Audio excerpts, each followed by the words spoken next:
Philippine President Rodrigo Duterte has declared a lockdown of the capital, Metro Manila, to raise its COVID-19 alert to the highest level.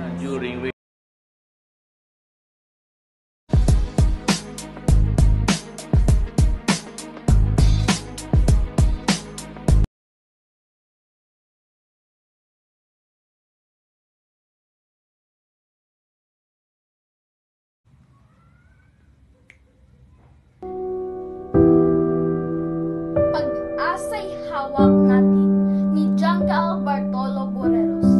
Sa pagdilat ng ating mga mata sa umaga, ito'y tanda na may panibago na namang istoryang mabubuo sa pagtali mo sa iyong kortina at pagbukas ng iyong bintana.